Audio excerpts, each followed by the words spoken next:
श्री राधे श्री राधे श्री राधे। ओम श्री सद्गुरुदेवाय नमः। श्री राधा कृष्णाभ्याम नमः। ओम नमो भगवते रासमंडलेशाय स्वाहा। ओम तत्सत् ब्रह्मणे नमः। अखंड मंडलाकारं व्याप्तं येन चराचरं तत्पदं दर्शितं येन तस्मै श्री गुरुवे नमः। अज्ञानतिमिरान्धस्य ज्ञानाञ्जनशलाकया चक्षुरुन्मीलितं येन तस्मै श्री गुरुवे नमः। गुरुर्ब्रह्मा गुरुर्विष्णु गुरुर्देवो महेश्वर गुरु साक्षात् परब्रह्म तस्मै श्री गुरुवे नमः।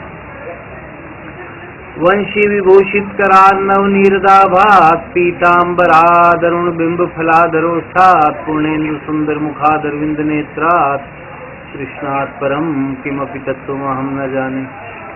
वसुदेव सुतं देवं कंस चाणूरमर्दनं देवकी परमानंदं कृष्णं वंदे जगद्गुरुं। त्वमेव माता च पिता त्वमेव त्वमेव बन्धुश्च सखा त्वमेव त्वमेव सेव्यश्च गुरुस्त्वमेव त्वमेव सर्वं मम देव। मन्मना भव मद्भक्तो मद्याजी मां नमस्कुरु मामे वैश्यसि सत्यं ते प्रतिजाने प्रियोऽसि मे। सर्वधर्मान् परित्यज्य मामेकं शरणं व्रज अहं त्वा सर्वपापेभ्यो मोक्षयिष्यामि मा शुच। बहूनां जन्मनामन्ते ज्ञानवान् मां प्रपद्यते वासुदेवः सर्वमिति समात्मा सुदुर्लभ। यो मां पश्यति सर्वत्र सर्वं च मयि पश्यति तस्याहं न प्रणश्यामि स च मे न प्रणश्यति। मत्कर्म कृन् मत्परमो मद्भक्तः संगवर्जितः निर्वैरः सर्वभूतेषु यः समामेति पाण्डव। अनन्यचेताः सततं यो मां स्मरति नित्यशः तस्याहं सुलभः पार्थ नित्ययुक्तस्य योगिनः। हरि ओम तत्सत् हरि ओम तत्सत् हरि ओम तत्सत्।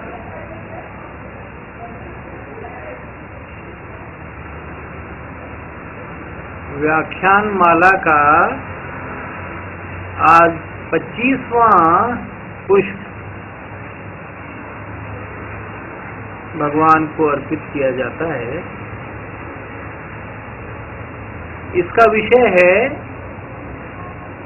असमंजस।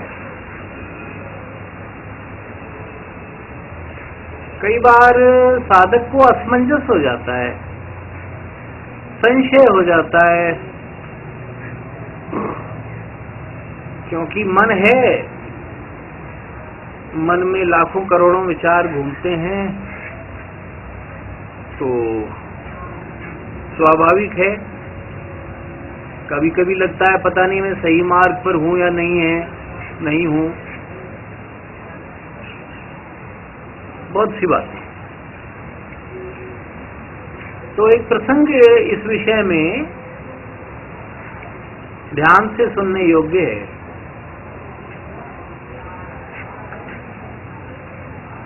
उत्तर प्रदेश के एक ग्राम की घटना है कि वहां एक बालक का जन्म हुआ और जन्म कुंडली देख करके ज्योतिषियों ने बताया कि ये बालक अल्पायु है।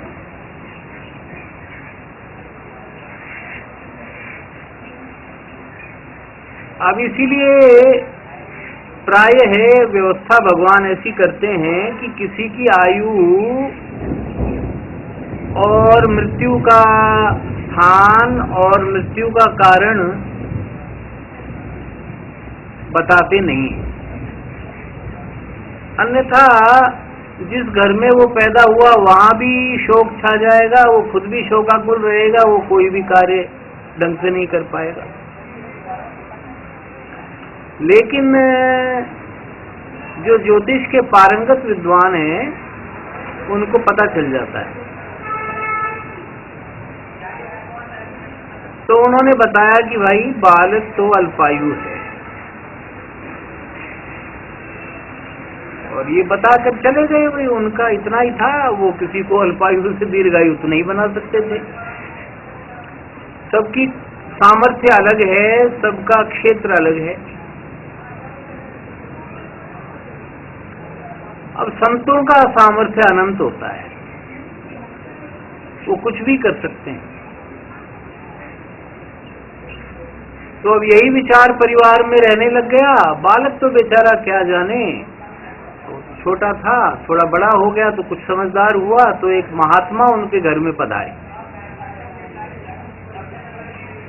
महात्मा बहुत ही तेजस्वी थे और बड़े सिद्ध थे, आकृति से बहुत कुछ बातें पता चल गई। तो परिवारजनों ने कहा कि भाई अब इसकी आयु कम बताई गई है, अब आपकी कृपा हो जाए तो कुछ हमारे भाग्य खुल जाएं, कुछ इस बच्चे का नसीब सुधर जाए। बालक भी अब थोड़ा समझदार था, तो वो भी महात्मा जी के चरणों में बैठ गया। तो महात्मा ने कहा देखो ये इस मंत्र का जाप कर लिया। अब बहुत से मंत्र हैं, जैसे महामृत्युंजय तो विशेष रूप से उल्लेखनीय है। महात्मा लोग इन मंत्रों को सिद्ध कर लेते हैं। किसी की 13 करोड़ आवृत्तियां हैं, किसी की कितनी हैं, तो उसके बाद में वो फलदायी हो जाता है। इसीलिए उनके मुख से दिया हुआ मंत्र जो है उसको गुरु मंत्र भी कहा जाता है, तो वो फलदायी होता है। तो महात्मा जी कुछ ठहर करके भोजन पानी करके वहां से चले गए। तो उन्होंने मंत्र का अनुष्ठान शुरू कर दिया। बच्चा भी बोलने लग गया, माता पिता भी बोलने लग गए। तो उसकी आयु बढ़ने लगी, आराम से दिन कटने लगे, कोई समस्या नहीं आई। तो लगभग युवावस्था में प्रवेश कर गया वो। इस मध्य उसकी माता का देहावसान हो गया और पिता ने दूसरा विवाह कर लिया। तो माता के देहावसान से और फिर सौतेली माँ के व्यवहार से, किन्हीं भी कारणों से वो विरक्त हो गया। तो घर छोड़ने का फैसला कर लिया। अब उनको चिंता भी नहीं थी, पिता तो अपनी नई पत्नी में प्रसन्न रहते थे, सौतेली माँ को तो क्या कष्ट था। तो वो निकल गया, कोई किसी ने ढूंढा भी नहीं। और उसके मन में अब ये सवाल आने लगे, ये असमंजस की बात बता रहा हूं, कि अगर मैं अल्पायु था तो मेरी आयु कैसे बढ़ी।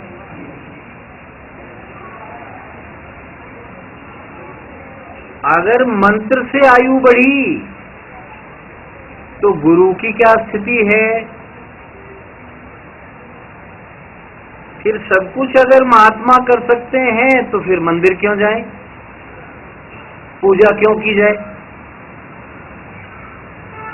और फिर कर्म का क्या महत्व हुआ। अगर तो सारा काम बैठे बिठाए मंत्रों से हो जाए तो फिर कर्म क्यों किया जाना चाहिए। तो ये बहुत सारे विचारों ने उसको घेर लिया। देखिए, मन की दो विशेषताएं हैं। एक तो मन गोंद के समान होता है, जहां उसे अच्छा प्रतीत होता है वहां से चिपट जाता है, चाहे परिणाम घातक हो। गोंद के समान होता है, बस वहीं चिपटा रहता है, वहां से हटता नहीं। अब ये अच्छा भी है एक प्रकार से, भक्ति में चिपट जाएगा तो भगवान को चिपट जाएगा। तो इसीलिए कहा है मन गलत नहीं बनाया, सब कुछ ठीक बना। इंद्रियां भी ठीक बनाई, जो इतनी बलवान है, विषयों की ओर दौड़ती हैं। इंद्रियां नहीं हो तो भगवान की सेवा कैसे करोगी। तो एक विशेषता तो है कि ये लिप्त हो जाता है, चिपट जाता है। दूसरी विशेषता क्या है कि जब सोचता है तो उसी दिशा में श्रृंखला चल पड़ती है। निराश होता है तो निराश ही होता जाता है, ये होगा तो और हो जाएगा, तो फिर कैसे होगा, तो फिर और ऐसे तो यूं हो जाएगा, और वो निराशा के गर्त में गिर जाता है। आशा होती है तो आशा ही आशा होती है, ऐसा कर दूंगा, वैसा कर दूंगा, ये हो जाएगा, वो हो जाएगा। तो ये दो विशेषताएं, और भी बहुत सी हैं, लेकिन ये देखी जाती हैं। तो अब उसके विचारों की श्रृंखला चल गई और असमंजस में पड़ गया कि अब मैं घर से तो विमुख हो गया, अब मुझे क्या करना चाहिए, पूजा करूं कि कर्म करूं कि मंत्र ही जापता रहूं, क्या करूं, या साधु सेवा बने, क्या करना चाहिए। तो फिर मन में आवाज आई कि वो महात्मा ही उत्तर देंगे, जिनके कृपा प्रसाद से मेरी आयु बढ़ी है, वही इसका सही उत्तर दे सकते हैं, क्योंकि वो सिद्ध महात्मा थे। अब वो पहचानता था, उसने अच्छी तरह उनका चेहरा देखा था, तो उसने ढूंढने का निश्चय किया।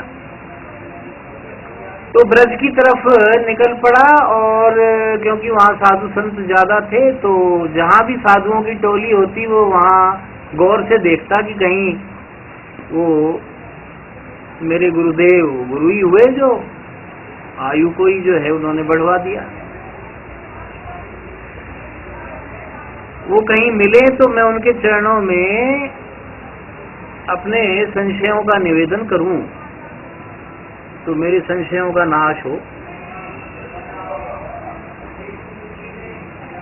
अब महीनों बीत गए, वो हर जगह स्थानों पर, मंदिरों में ढूंढता रहा, कहीं आश्रमों में, मठों में, एक कुटिया में लेटे हुए मिल गए। अब तो उसकी खुशी का क्या ठिकाना था, जाते ही दंडवत हो गया और उनकी सेवा करने के पश्चात ये प्रश्न किया। गीता भी कह रही है परिप्रश्नेन सेवया, जो ब्रह्मनिष्ठ श्रोत्रिय यानी पहुंचे हुए सिद्ध महात्मा हैं, तो उनकी सेवा करनी चाहिए और उनसे सरल हृदय से, भोलेपन से प्रश्न करना चाहिए। प्रश्न के लिए प्रश्न, परीक्षा के लिए प्रश्न नहीं करना चाहिए। तो यही पूछा कि भगवान क्या करना चाहिए बताओ।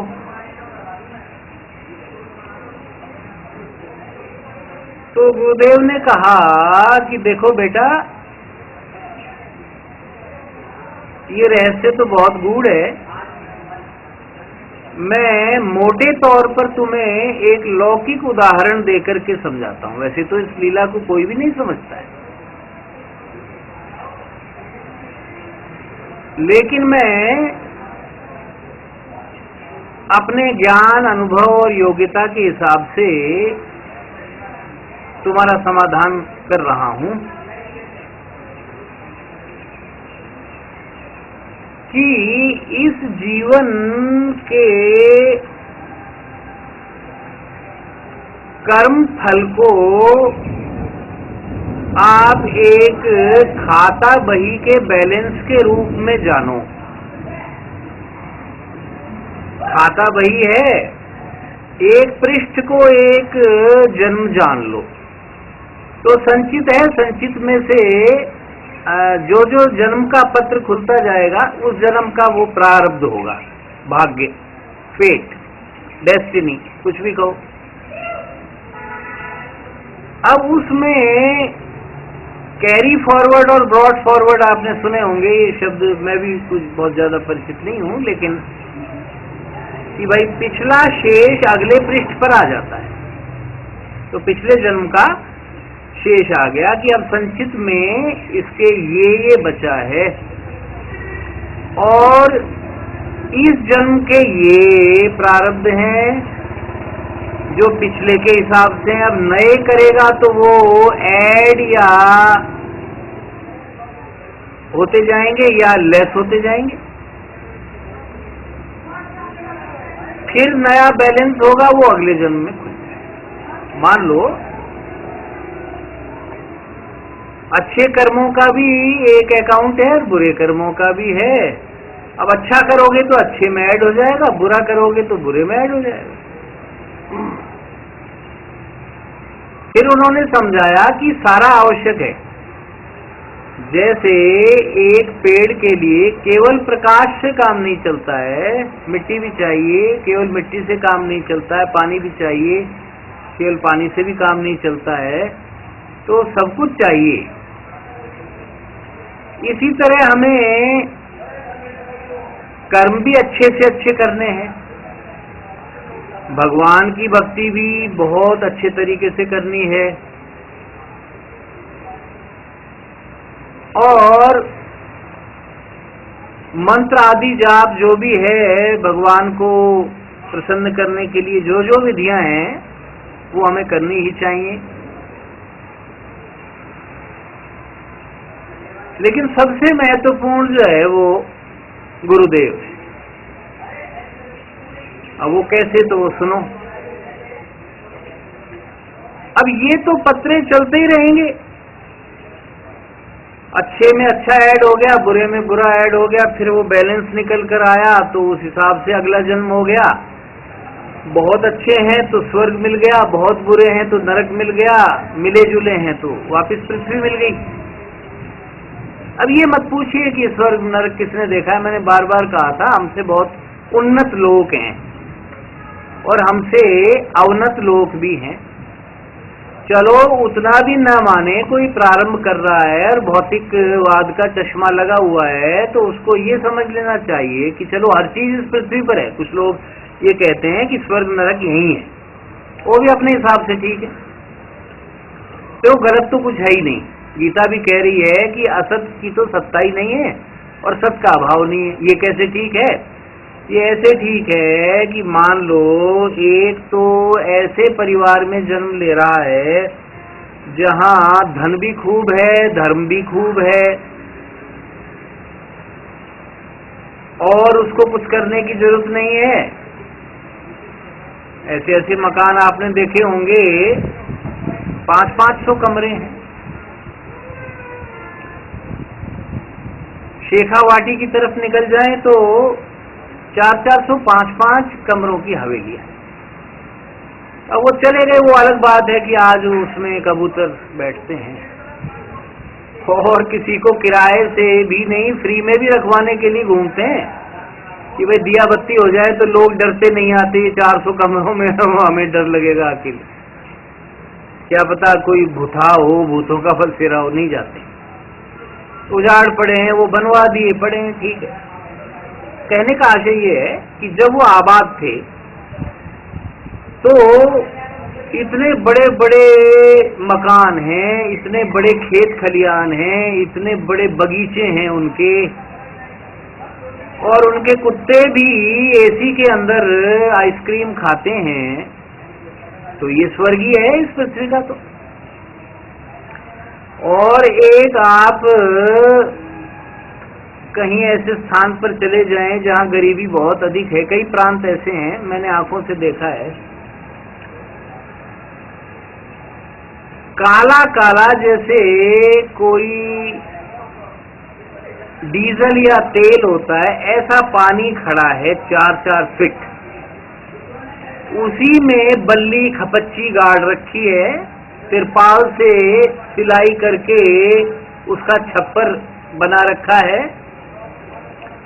और तख्ते लगा करके उन तख्तों पर किसी पर कोई फटा पुराना कोई संदूक टेक दिया, उस पर ही कंबल बिछा दिया, उस पर उनके बच्चे सोते हैं, स्वयं वहीं रहते हैं। ऐसे हालात में आज भी मैंने आंखों से देखा। रेल की पटरी पर आप जाएंगे, महानगरों के पहले झोपड़पट्टी आती, यही दृश्य है। अब वो नरकी है। अब वहां सांप भी घूम रहा है, वहां कोई और विषैले जंतु भी घूम रहे हैं, गरीबी का कोई अंत नहीं है, सुबह से रात तक कमाई करते हैं तो जाकर के पेट भरते।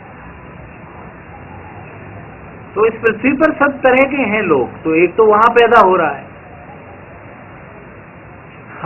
देखते भी होंगे, सुनते भी होंगे, कोई अभिनेता हैं और कोई हैं बड़े बड़े धनाढ्य, एक बाथरूम में करोड़ों रुपया लगा दिया। अब नहाना ही तो है। रसोई बनाई था, वो 25 करोड़ की रसोई बनवा दी। पलंग लिया तो ये कोहिनूर के हीरे जड़वा दो आप, वो तो अरबों में भी चला जाएगा, उसका कोई फायदा तो है नहीं। नींद तो आएगी नहीं बिना मेहनत के, बिना भगवान की कृपा के। कहने का आशय जो भी है वो अपने हिसाब से स्वर्ग में है,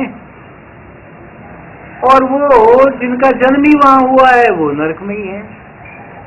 और जो मध्यम वर्गीय हम जैसे हैं कि भाई ना बहुत ज्यादा है ना बहुत कम है, तो वो उसको पृथ्वी मान लो। मिश्रित किया उन्होंने, अच्छा भी किया बुरा भी किया, तो वहां पैदा हो।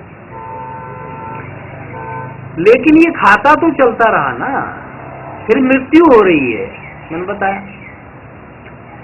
फिर दांत टूट रहे हैं, फिर ऑपरेशन हो रहे हैं, फिर पैर टूट रहा है, फिर बेड रिडन हो रहे हो, ये घर घर में है आज। आज रोगी और घायलों को और दीन दुखियों को ढूंढने की जरूरत नहीं, हर घर में ही मिलेंगे। कितने भी अमीर हों, अब हड्डी तो टूट गई तो वो तो नहीं जुड़ेगी जब तक, तो दुख तो रहेगा ही। वहां भी मृत्यु हो गई तो वहां कैसे दुख चल गया? तो कहने का मतलब है कि ये रुका नहीं सिलसिला। बहुत अच्छा भी कर लिया तो स्वर्ग में पैदा हो गए, फिर उसमें से पुण्य शेष खत्म हो गया, बैलेंस खत्म हो गया पुण्यों का, तो फिर आ गए। ये आवागमन कैसे रुके? ये संत रोक सकते। यहां गुरु की भूमिका है। गुरु साक्षात पर ब्रह्म कहा जाता है। ये इस कारण कहा जाता है कि संत स्वयं भी मुक्त हो गए, मायातीत हो गए, और जो खुद मुक्त है वही दूसरे को मुक्त करेगा। तो फिर एक मोटा उदाहरण दिया कि जैसे ये खाता भाई है और सेठ तक आपकी पहुंच नहीं है, सेठ भगवान को मानो, और सेठ का मुनि गुरु को मानो, संत को मानो। अब वो तो रोज भगवान के पास बैठता है, वो तो कह सकता है सेठ जी ऐसा करो कि इसका खाता तो खत्म कर दो, ये पन्ना ही फाड़ दो इसका। तो आपकी तो डायरेक्ट सेठ तक पहुंच नहीं है, पहुंच भी किसी तरह हो जाए तो आप उसको आदेश थोड़ी दे सकते हो कि वो ऐसा कर दे। अब मुनीम आदेश तो नहीं, शब्द अच्छा नहीं है, सुझाव दे सकता है भगवान मान ले, और भगवान मानते हैं। अपने दास की ज्यादा मानते हैं, अपनी नहीं मानते। अपना वचन मिथ्या कर देते हैं, दास का मिथ्या नहीं करते।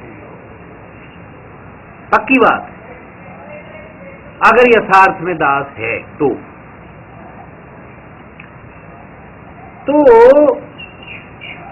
अब वो तो एक सेकंड में कि भाई इसका तो पन्ना फाड़ो, आवागमन बंद हो जाए तो या तो मुक्ति हो जाए, भगवान में मिल जाए, या भगवान से मिल जाए, सेवा में रख लिया जाए। तो संत तो सदा से ही सेवा ही मांगते आए, तो संतों का तो यही मार्ग है। दास तो सेवा ही करके राजी, दास क्यों मुक्त होगा? दास तो माया की गुलामी से मुक्त होना चाहता है, भगवान की सेवा से थोड़ी वो मुक्त होना चाहता है। भगवान में मिल गया तो आनंद खत्म हो गया, और हम इसी मार्ग के अनुयायी हैं। तो उसका असमंजस मिट गया उस युवक का कि बिल्कुल ठीक बात है, करने तो सारे कार्य हैं, लेकिन गुरु की बड़ी भारी प्रधानता है। गुरु सारा कर्म पत्रा ही फड़वा देगा, तो इस दुख भरे संसार में नहीं आना पड़ेगा। तो यहाँ तो भारी सुख होता है, अचानक दुख आ जाता है। जुड़वा भाई है, सुख मांगोगे दुख आएगा। दुख तो कोई मांगता नहीं है। कुंती ही विरला भक्त थी जिसने विपत्तियां मांगी। चलो कभी चर्चा होगी फिर। ये मैंने बताया था विषय बड़े गंभीर भी हैं, बहुत विस्तृत भी हैं, तो इनको शब्दों में बांधना मेरी सामर्थ्य से बाहर है। भगवान की कृपा से मैं संक्षिप्त कर देता हूँ, अथवा कुछ बोल भी पाता हूँ संक्षिप्त, तो भी वही करे जिसके पास तो सामग्री, मेरे पास तो कुछ है नहीं, उसी का है और वही सब नियमन करता है।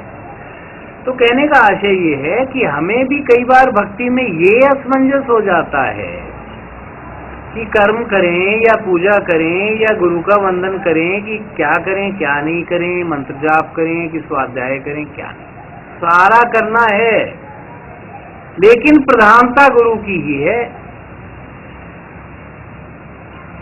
प्रधानता गुरु की है। तार कुछ नहीं कर सकती, जब उसका ट्रांसफॉर्मर से संबंध होता है तभी उसमें विद्युत दौड़ती है। तार लेके पटे तो ना आराम से दांत से चबाओ, कैसे भी, ना तो कोई कष्ट होगा ना उससे कोई उपयोगी होगा। ट्रांसफॉर्मर से वो संयुक्त हो गई, फिर वो स्विच वगैरह में प्लग जो भी कहते हैं, तो वो अटैच हो गई, तो उसमें विद्युत आ गई।